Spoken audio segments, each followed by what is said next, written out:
জাহান্নামের সামনে কাফেরদেরকে পেশ করা হবে, করার পর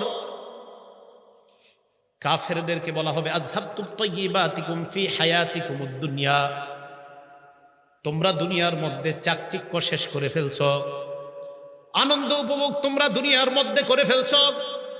ওয়াস্তামতাতুম বিহা, জান্নাতে যে আনন্দ করতে পারতা দুনিয়াতে এটা শেষ করে ফেলছো। কথাটা আবার বুঝেন, কাফেরদেরকে জাহান্নামের সামনে রাখার পর বলা হবে জান্নাতের মধ্যে যেই আনন্দ পাইতা, আখিরাতে যেই আনন্দ পাইতা, ওই আনন্দটা দুনিয়াতে শেষ করে ফেলছো। পাশাপাশি দুইজন থাকেন একই রুমে, একজন তার আখিরাতের আনন্দগুলা শেষ করে দিচ্ছে, আরেকজন তার আখিরাতের আনন্দগুলা সঞ্চয় করে রাখতেছে। পাশাপাশি দুইজন, দুই মালিক দুই ঘরে, এক মালিক আখিরাত সঞ্চয় করছে, আরেক মালিক তার আখিরাতকে বরবাদ করে দিচ্ছে। আল্লাহ বলবে তুমি তোমার আখিরাতের জীবনে যে চাকচিক্য উপভোগ করতা এটা নষ্ট করে ফেলছো। কয় কিভাবে জানো? বিমা কুনতুম তাস্তাকবিরুনা ফিল আরদি বিগাইরিল হক, দুনিয়াতে অহংকার করতা, অহংকারের কারণে তুমি পার্থিব জীবনে আখিরাতের চাকচিক্য নষ্ট করে ফেলছো, এখন তোমার ঠিকানা জাহান্নাম। সূরা গাফিরের 60 নম্বর আয়াতে আল্লাহ বলেন ওয়াকালা রাব্বুকুম উদউনি আস্তাজিব লাকুম, আল্লাহ বলে বান্দা তোমরা আমার কাছে দোয়া করো। জোরে বলেন কি করো? আল্লাহ বলেন তোমরা আমার কাছে দোয়া করো, আস্তাজিব লাকুম, আমি আল্লাহ তোমাদের দোয়া কবুল করব। আবার বলছি, আল্লাহ বলে তোমরা দোয়া করো আমি কবুল করব। বলেন তো বাংলাটা, আল্লাহ কি বলছে? তোমরা দোয়া করো, আল্লাহ কি বলে? আমি। আবার আল্লাহ বলছে আমাদেরকে তোমরা, আমি আল্লাহ। আপনার তো আমাদের এইগুলো কেন বিশ্বাস হয় না? আল্লাহ আমাদেরকে বলছে তোমরা দোয়া করো, আল্লাহ বলছে আমি কবুল করব। এখন তো আমাদেরকে দোয়া থেকে দূরে সরানোরও ফিকির চলতেছে, আমরা যেন দোয়া না করি। হ্যাঁ, এমনও মানুষ আছে দোয়ার বিরোধিতা করতে করতে গত 20 বছর তার চোখে এক ফোঁটা পানিও বের হয় না। চোখের পানি যদি বের না হয় ভাই, আল্লাহর সাথে আপনার সম্পর্ক কিভাবে হবে? একটু মন দিয়ে শোনেন তো আমার কথাটা। একটা ঘরে বসে আছেন আপনি, ঘরে আপনার 4টা রুম, একটা রুমে আপনি বসলেন, ওই রুমে আপনার বিবি নাই, আপনার ছেলে মেয়ে কেউ নাই, সবাই বাহিরে আছে, অন্য রুমে আছে। দরজাটা লাগায়া দিলেন, হালকা আলো জ্বলতেছে ঘরের মধ্যে, ফ্যানটা চলতেছে বা এসিটা চলতেছে, সামান্য একটু আলো ঘরের মধ্যে, অথবা জানালাটা খোলা, চাঁদের আলো আপনার ঘরের মধ্যে, লাইটটাও ঘরে নিবানো, ছেলে মেয়ে স্ত্রী কেউ নাই ঘরের মধ্যে, আপনি একা। ওই মুহূর্তে আল্লাহকে বললেন আল্লাহ আমি আর তুমি ছাড়া কেউ নাই।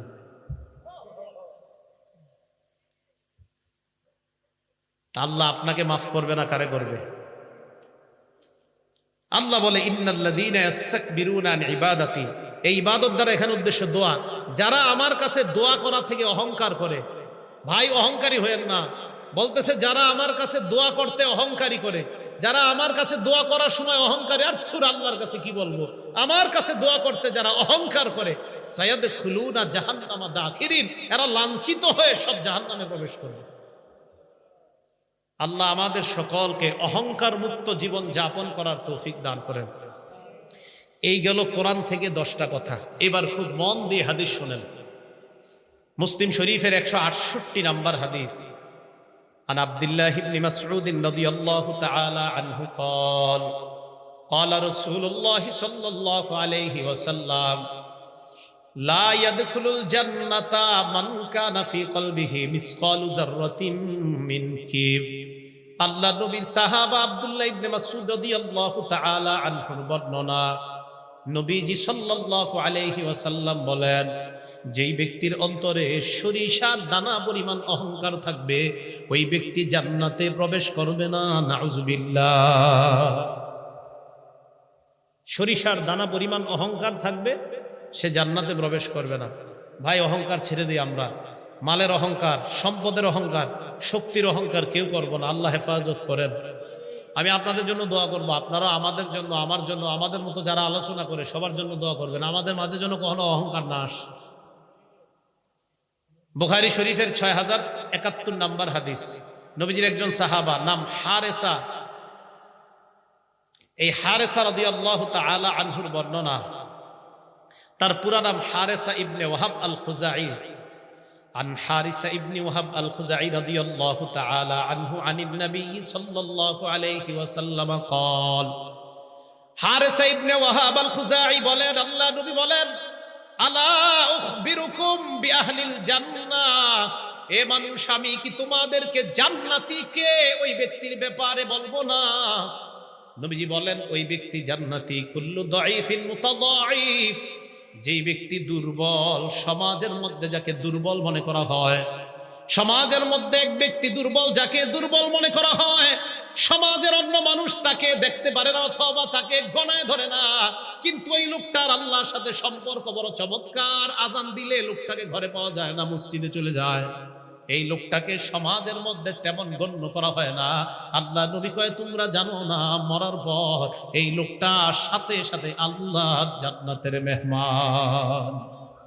কুল্লু দাঈফ, দুর্বল, বিনয়ী, যাকে দুর্বল মনে করা হয়। এবার নবী কি বলে দেখেন, আলা উখবিরুকুম বিআহলিন নার, আমি কি তোমাদেরকে জাহান্নামীর ব্যাপারে বলবো না? কুল্লু উতুল্লিন জাওয়াজিন মুস্তাকবির, প্রত্যেক কর্কশ ভাষী, রূঢ় স্বভাবের অধিকারী, কর্কশ ভাষী, রূঢ় স্বভাবের অধিকারী, অহংকারী দাম্ভিক ব্যক্তি জাহান্নামে যাবে।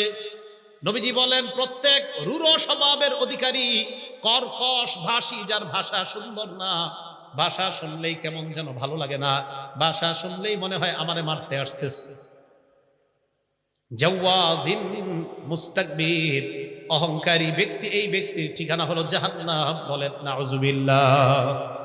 এবার একটা হাদিস মন দিয়ে শুনেন, তিরমিজি শরীফের 2561 নাম্বার হাদিস, 2561 নাম্বার হাদিস। ক্বালা রাসূলুল্লাহ সাল্লাল্লাহু আলাইহি ওয়াসাল্লাম, ইহতাজ্জাতিল জান্নাতু ওয়ান নার, আল্লাহ নবী বলেন, জান্নাত এবং জাহান্নাম ঝগড়া লাগছে।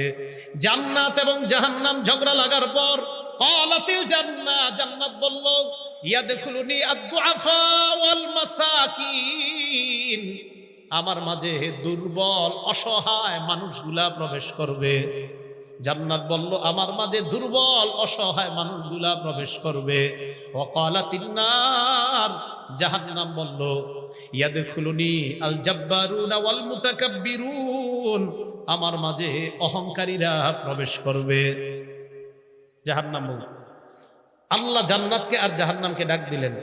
ক্বালাল্লাহু তাআলা লিল জান্নাতি ওয়ান নার, প্রথমে আল্লাহ জাহান্নামকে ডাক দিয়ে বললেন, আনতি আযাবি আনতাকিমু বিকি মিম্মান শিতু। আল্লাহ জাহান্নামকে ডাক দিয়ে বলে, তুমি হলো আমার আযাব, আমি তোমার মাধ্যমে যার থেকে ইচ্ছা তার থেকে আমি প্রতিশোধ গ্রহণ করব। মুসলমান, আমি বারবার এই জায়গাটা পড়ি, আল্লাহ জাহান্নামকে ডাক দিয়ে কয়, তুমি আমার আযাব, আমি তোমার মাধ্যমে যার থেকে ইচ্ছা তার থেকে প্রতিশোধ নিব। একবার চিন্তা করেন, এই কথা আমার আর আপনার ব্যাপারে যদি আল্লাহ বলে ফেলে,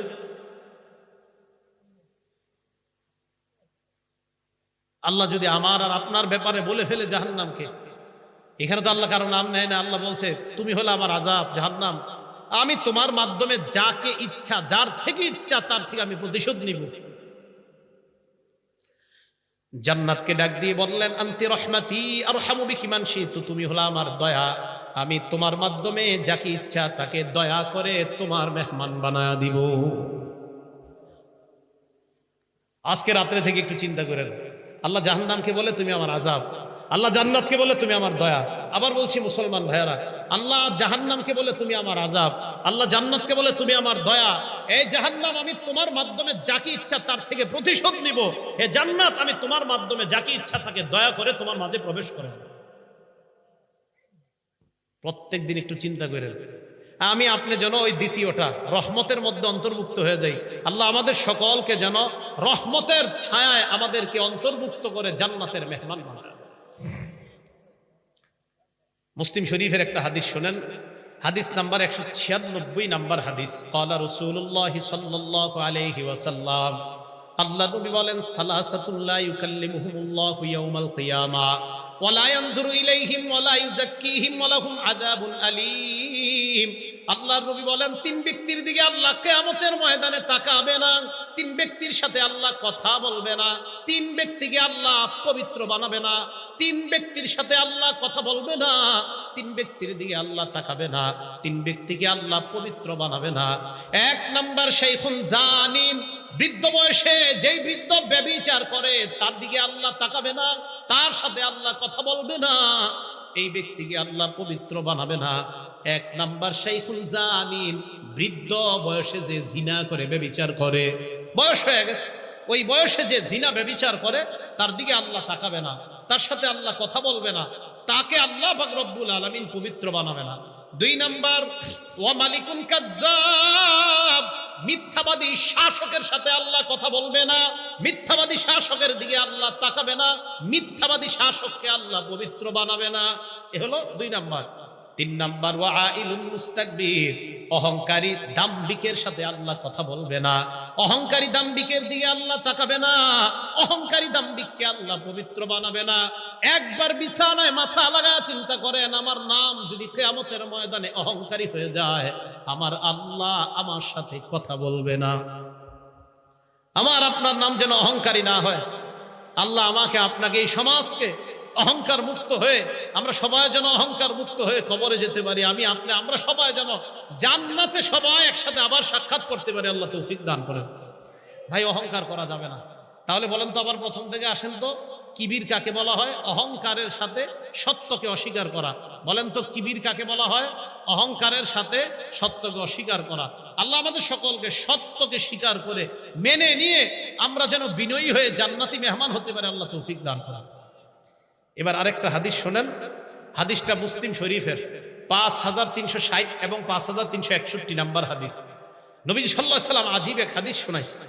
ক্বালা রাসূলুল্লাহ সাল্লাল্লাহু আলাইহি ওয়াসাল্লাম, আল্লাহ নবী বলেন, বাইনামা রাজুলুন ইয়াতাবাখতারু ইয়ামশি ফি বুরদাইন, এক ব্যক্তি একদিন রাস্তায় হাঁটতেছে দুইটা দামি চাদর গায়ে দিয়ে।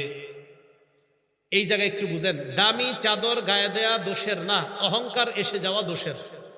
বড় বিল্ডিং বানানো দোষের না, অহংকার এসে যাওয়া দোষের। নেতা হওয়া দোষের না, অহংকার এসে যাওয়া দোষের। বিশাল বড় কোটিপতি হয়ে যাওয়া দোষের না, অহংকার এসে যাওয়া দোষের। কথাগুলো বুঝে মনে থাকবে তো? দামি কাপড় পরিধান করা এটা দোষের না, কিন্তু অহংকার এসে যাওয়া এটা দোষের। তো এক ব্যক্তি রাস্তায় হাঁটতেছে, কয়টা চাদর গায়ে?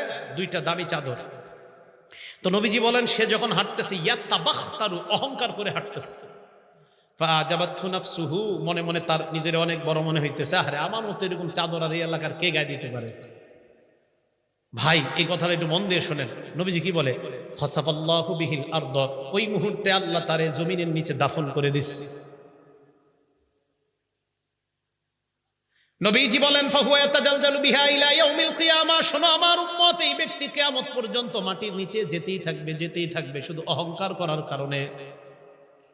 এখনো আমরা অনেকে অহংকার করে রাস্তার মধ্যে হাঁটি, জানেননি কেন আল্লাহ ধরে না?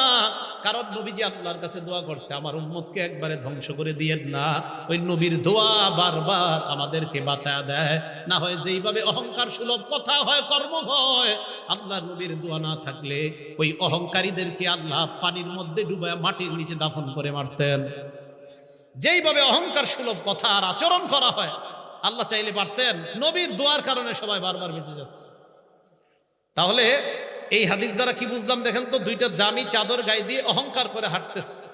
তাহলে পোশাক, দামি পোশাক পরা কি নাজায়েজ? বুঝে নাই? দামি পোশাক পরা নাজায়েজ? নাজায়েজ কোনটা? অহংকার। বড় বিল্ডিং বানানো হালাল টাকা দিয়ে, এটা কি নাজায়েজ? নাজায়েজ কোনটা? অহংকার। কোটিপতি হালাল পন্থায় হওয়া কি নাজায়েজ? অহংকার হেসে যাওয়াটা নাজায়েজ। এবার তিরমিজি শরীফের একটা হাদিস শোনেন, 2492 নাম্বার হাদিস, 2492 নাম্বার হাদিস তিরমিজি শরীফের। ক্বালা রাসূলুল্লাহ সাল্লাল্লাহু আলাইহি ওয়াসাল্লাম, আল্লাহ নবী বলেন, ইউহশারুল মুতাকাব্বিরুনা ইয়াওমাল কিয়ামাতি আমসালাজ যুররি ফি সুওয়ারির রিজাল, কিয়ামতের ময়দানে অহংকারীদেরকে পিঁপড়ার মতো মানুষের আকৃতিতে উপস্থিত করা হবে। পিঁপড়ার মতো, পিঁপড়ার মতো অহংকারীদেরকে কিয়ামতের ময়দানে পিঁপড়ার মতো মানুষের আকৃতিতে উপস্থিত করা হবে। মানুষের আকৃতিতে উপস্থিত করার পর ইউসাকুনা ইলা সিজনিন ফি জাহান্নাম, অহংকারীদেরকে টানতে টানতে জাহান্নামের একটা জেলখানার দিকে নেওয়া হবে। ইউসাম্মা বুলাস, ওই জেলখানাটার নাম হলো বুলাস। বলেন কি নাম? জাহান্নামের একটা জেলখানা, নাম কি বলেন তো? এই বুলাস নামক জাহান্নামের দিকে কাদেরকে ডেকে নেওয়া হবে, টেনে নেওয়া হবে? অহংকারীদেরকে। আবার বলছি, নবীজি বলেন অহংকারীদেরকে কিয়ামতের ময়দানে পিঁপড়ার মতো মানুষের আকৃতিতে উপস্থিত করা হবে, এরপর তাদেরকে টেনে নেওয়া হবে জাহান্নামের একটা জেলখানার দিকে, যে জেলখানাটার নাম কি? বুলাস। এই বুলাস নামক জাহান্নামে তাদেরকে রাখার পর ইউসকাউনা মিন উসারাতি আহলিন নার তিনাতিল খাবাল, এই অহংকারীদেরকে জাহান্নামীদের রক্ত এবং পুজ দেওয়া হবে পান করার জন্য। বলেন নাউজুবিল্লাহ। এদেরকে পান করার জন্য দেওয়া হবে কি? জাহান্নামের পুজ। পানি রাখেন, এটা নেন, চা অন্য কাউরে দেন। জাহান্নামীদের পুজ এবং রক্ত অহংকারীদেরকে দেওয়া হবে পান করার জন্য। জাহান্নামীদের পুজ এবং রক্ত। তাহলে এবার বলেন তো, জাহান্নামীদের পুজ আর রক্ত কাদেরকে দেওয়া হবে পান করার জন্য? অহংকারীদেরকে জাহান্নামের যেই জেলখানায় রাখা হবে, জেলখানাটার নাম কি? অহংকারীদেরকে কিয়ামতের মাঠে কিসের আকৃতিতে উপস্থিত করা হবে? পিঁপড়ার মতো। মনে থাকবে তো কথাগুলা? আল্লাহ আমাদের সকলকে দাম্ভিকতা, অহংকার মুক্ত জীবন গড়ে, টাকার অহংকার, পয়সার অহংকার, অর্থের অহংকার, স্বর্ণ রূপার অহংকার, জামা কাপড়ের অহংকার, সব ধরনের অহংকার থেকে বেঁচে সামান্য পরিমাণ অহংকার মুক্ত হয়ে যেন আমরা কবরে যেতে পারি, আল্লাহ তৌফিক দান করেন। এবার একটা কিতাব আছে ইমাম বুখারীর লেখা, আল আদাবুল মুফরাদ। ইমাম বুখারীর একটা কিতাবের নাম বুখারী শরীফ, আর একটা কিতাব আছে আল আদাবুল মুফরাদ। ইমাম বুখারীর আরো কিতাব আছে, এটার নাম আত-তারিকুল কাবীর, এটা ইমাম বুখারীর লেখা। এই আল আদাবুল মুফরাদের 551 নাম্বার হাদিস। এই হাদিসের মধ্যে নবীজি বলেন, ক্বালা রাসূলুল্লাহ সাল্লাল্লাহু আলাইহি ওয়াসাল্লাম, আল্লাহর নবী বলেন, মান তাআজ্জামা ফি নাফসিহি, যেই ব্যক্তি মনে মনে অহংকার করে, আও ইখতালা ফি মাশিহি, অথবা হাঁটার মধ্যে অহংকারী প্রদর্শন করে। আবার বলছি, যেই ব্যক্তি মনে মনে অহংকার করে, বরত্ব করে, অথবা হাঁটার মধ্যে অহংকারী প্রদর্শন করে। হাঁটার সময় আজকে দিকে একটু চিন্তা ভাবনা করে হাঁটে, আমি মাটি দিয়ে হাঁটতেছি। নবীজি বলেন, লাকিয়াল্লাহ ওয়া হুয়া আলাইহি গদবান, এই ব্যক্তি আল্লাহর সাথে সাক্ষাৎ করবে এমন অবস্থায় আল্লাহ তার উপর রাগান্বিত থাকবে। বলেন নাউজুবিল্লাহ। তাহলে আপনাদেরকে প্রশ্ন করি, আপনারা ইনশাআল্লাহ জবাব দিতে পারবেন আশা করি। অহংকারীদেরকে কিসের মতো জানি উপস্থিত করা হবে? জেলখানাটার নাম? পান করতে দেওয়া হবে রক্ত এবং পুজ। কি দেওয়া হবে? রক্ত এবং পুজ। যেই ব্যক্তি অহংকার করে হাঁটে এবং মনে মনে অহংকার করে আল্লাহর সাথে সাক্ষাৎ করবে এমন অবস্থায় আল্লাহ তার উপর কি থাকবে? রাগান্বিত। এই তো মাশাআল্লাহ আপনাদের বুঝে আসছে, আল্লাহ তার উপরে রাগান্বিত থাকবে। এই গেল অহংকারের হাদিসের আলোচনা। অহংকার 3 প্রকার। বলেন অহংকার কয় প্রকার? 3 প্রকার। 1 নাম্বার আত-তাকাব্বুরু আলাল্লাহ, আল্লাহর সাথে অহংকার করা। 2 নাম্বার আত-তাকাব্বুরু আলাল মুরসালিন, নবীদের সাথে অহংকার করা। 3 নাম্বার আত-তাকাব্বুরু আলান নাস, মানুষের সাথে অহংকার করা।